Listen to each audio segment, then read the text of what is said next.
Phone tapping case విచారణలో ఇవాళ big day. నిందితులందరినీ ఇవాళ జూబ్లీహిల్స్ పిఎస్కు పిలిచింది సిట్. రాధాకృష్ణరావు, తిరుపతన్నను మళ్లీ విచారణకు పిలిచారు. ప్రభాకర్ రావు కస్టడీ ఇవాళ్టితో ముగుస్తుండటంతో కలిపి ఒకేసారి విచారించాలని సిట్ భావించింది. 2 రోజుల క్రితమే ప్రణీత్ రావు, ప్రభాకర్ రావును కలిపి విచారించింది. 8 గంటల పాటు ప్రశ్నించింది. 14 రోజుల కస్టడీలో ప్రభాకర్ రావు ఏం చెప్పారు అన్న దానిపై ఉత్కంఠ నెలకొంది. చాలా ప్రశ్నలకు ఆయన నో అనే సమాధానమే చెప్పినట్టు సమాచారం. ఇంటెలిజెన్స్ చీఫ్లు నవీన్ చంద్, అనిల్ పేర్లు మాత్రం ప్రభాకర్ రావు నోటి వెంట వచ్చాయని తెలుస్తోంది. 6000 ఫోన్ నెంబర్లు ఉన్న పెన్ డ్రైవ్పై ప్రభాకర్ రావు నోరు మెదపలేదు. మావోయిస్టుల విషయంపైనే హరీష్ రావు తనతో మాట్లాడినట్టు ప్రభాకర్ రావు చెప్పారని సమాచారం. తనకు రీఎంప్లాయ్మెంట్ కేసీఆర్ ఎలా ఇచ్చారనే దానిపైన ఆయన సమాధానమేమీ చెప్పలేదు.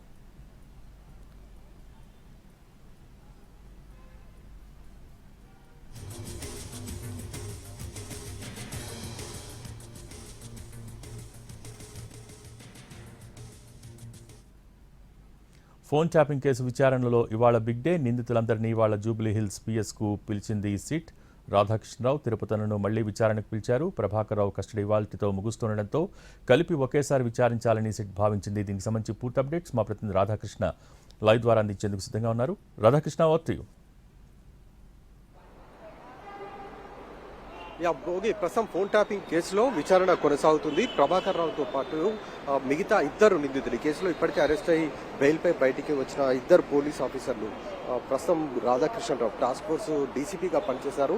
అతనితో పాటు తిరుపతన్న అదనపు ఎస్పీ, వీళ్ళిద్దరిని కూడా ప్రస్తుతం లోపల విచారిస్తున్నారు. మనకి ఇప్పటివరకు అందుతున్న సమాచారం ప్రకారం వీళ్ళిద్దరు మాత్రమే లోపల ఉన్నారనేది మనకు తెలుస్తుంది. గతంలో ఈ 2 అధికారులు ఇచ్చిన స్టేట్మెంట్స్ ఏవైతే ఉంటాయో ఆ స్టేట్మెంట్స్ ఆధారంగా ప్రస్తుతం విచారిస్తున్నారు. ఎదురుగా మనం చూస్తున్న వెహికల్ అంబర్ కిషోర్ జాకి సంబంధించిన వెహికల్. అది ఈ సిట్టు కొత్తగా ప్రభుత్వం ఏర్పాటు చేసిన సిట్టులో అతను సభ్యునిగా ఉన్నాడు. అతనితో పాటు మరొక అధికారి, 2 అధికారులు కలిసి వీళ్ళను ప్రస్తుతం అయితే విచారిస్తున్నారు. ఎందుకంటే గతంలో ప్రభాకర్ రావు అరెస్టుకు ముందు ఈ పోలీస్ అధికారులు అరెస్ట్ అయిన సమయంలో వాళ్ళు ఇచ్చిన స్టేట్మెంట్స్ ఏవైతే ఉన్నాయో ఆ స్టేట్మెంట్స్ ఆధారంగా ప్రస్తుతం ప్రభాకర్ రావుకు ఎదురుగా కూర్చొని వీళ్ళని ప్రశ్నిస్తున్న పరిస్థితికి మనకు కనబడుతుంది. ఎందుకంటే ప్రభాకర్ రావు ఇప్పటి వరకు పూర్తి స్థాయిలో పోలీసులు అడుగుతున్న ప్రశ్నలకు ఎక్కడ కూడా అతను సమాధానాలు సరిగ్గా చెప్పట్లేదు. తనకు గుర్తు లేదని ఒకసారి కొన్నిసార్లు మౌనంగా ఉండడం, ఇలా చేస్తుండడంతో దర్యాప్తులో కొంత ఇబ్బందికరంగా మారుతుంది. కాబట్టి ఎవరైతే అధికారులు అరెస్ట్ అయిన వాళ్ళు ఉన్నారో ఆ అధికారులను పిలిచి వాళ్ళు ఇచ్చిన స్టేట్మెంట్స్ ప్రభాకర్ రావు ముందర ఉంచడం, అలాగే ఆ అధికారులు ఎవరైతే ఉన్నారో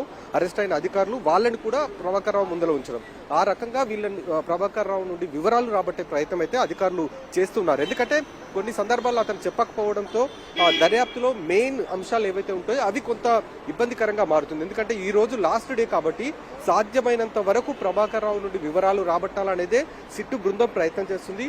అందులో భాగంగానే ఈ ప్రస్తుతం అరెస్ట్ అయ్యి బెయిల్పై ఉన్న అధికారులందరినీ కూడా పిలిచి విచారిస్తున్నారు. అలాగే ఒక ఛానల్ ఎండీని కూడా విచారించారు. అతను సంబంధించి ప్రత్యేకంగా అతను కూడా ఒక వార్ రూమ్ ని ఏర్పాటు చేశారు. కాబట్టి అతను ఎందుకు చేయాల్సి వచ్చింది, ఆ ఫోన్ ట్యాపింగ్ కి సంబంధించిన అంశంలో అతని ప్రమేయం ఎంతవరకు ఉంది, ప్రభాకర్ రావుకి అతనే నేరుగా నెంబర్లు పంపించారా, లేకపోతే ఆ ఛానల్ ఎండీ శ్రవణ్ రావుకి మరొకరు ఎవరైనా నెంబర్లు పంపించి వీటిని ట్యాప్ చేయాలని చెప్పారా, ఈ మొత్తం వివరాలని ఒకవైపు ఆ ఛానల్ ఎండీ శ్రవణ్ రావు నుండి రాబడుతున్నారు. మరొక వైపు ఈ దర్యాప్తులో ప్రధానంగా అరెస్ట్ అయ్యి బెయిల్పై బయటికి వచ్చిన అధికారులు ఎవరైతే ఉన్నారో భుజంగరావు, తిరుపతన్న, రాధాకృష్ణరావు, ప్రధానంగా ప్రణీత్ రావు, వీరి నలుగురికి సంబంధించిన స్టేట్మెంట్సే చాలా కీలకంగా ఉంటున్నాయి. ఈ స్టేట్మెంట్ల ఆధారంగానే ప్రభాకర్ రావు నుండి పూర్తి స్థాయిలో వివరాలు రాబడుతున్నారు. ఎందుకంటే ఈ నలుగురు అధికారులు కూడా తాము ప్రభాకర్ రావు చెప్తేనే ట్యాపింగ్ లో పాల్పడ్డాం తప్ప ఎక్కడ కూడా తాము నేరుగా తమకు ఎవరు ఇవ్వలేదు.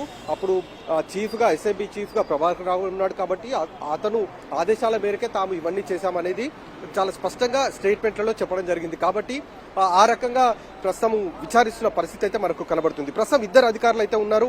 ఇవాళ సాయంత్రం వరకు సాధ్యమైనంత వరకు విచారించాలనేదే సిట్టు బృందం ప్రయత్నం చేస్తుంది. ఎందుకంటే రేపు ప్రభాకర్ రావుని విచారణ పూర్తయిన తర్వాత వదిలేయాలని సుప్రీంకోర్టు ఆదేశాలు కూడా ఉన్నాయి. కాబట్టి ఇవాళ రాత్రి వరకు సాధ్యమైనంత వరకు విచారణ చేపట్టబోతుంది. అందుకోసం అధికారులందరూ కూడా ఎవరైతే సిట్టు బృందంలో సభ్యులు ఉన్నారో వాళ్ళు సిట్టు కార్యాలయానికి చేరుకొని ప్రభాకర్ రావుతో పాటు మిగతా అరెస్ట్ ఈ కేసులో అభియోగాలు ఎదుర్కొంటున్న వారిని పిలిపించి విచారిస్తున్న పరిస్థితి అయితే మనకు కనబడుతుంది. అలాగే జనవరి 16న తదుపరి విచారణ సుప్రీంకోర్టులో కూడా జరగబోతుంది. కాబట్టి ప్రభాకర్ రావు ఈ 14 రోజుల్లో చెప్పిన విచారణ సందర్భంగా చెప్పిన స్టేట్మెంట్స్ అన్నిటిని కూడా ఒక నివేదిక రూపంలో సుప్రీంకోర్టుకి ఇవ్వబోతున్నారు కాబట్టి వాటికి సంబంధించిన విచారణ జనవరి 16న ఏం జరుగుతుంది అనేది కూడా ఒకవైపు ఉత్కంఠత కొనసాగుతుంది. అలాగే మరి వాళ్ళ విచారణ పూర్తయిన తర్వాత రేపటి నుండి సిట్ ఏం చేయబోతుంది?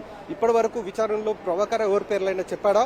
ఒకవేళ చెప్తే ఆ అధికారులు కావచ్చు లేదా రాజకీయ నాయకులు కావచ్చు వాళ్ళని సిట్టు మరి పిలిచి విచారిస్తుంది అనేది వేచి చూడాలి. Thank you Radhakrishna.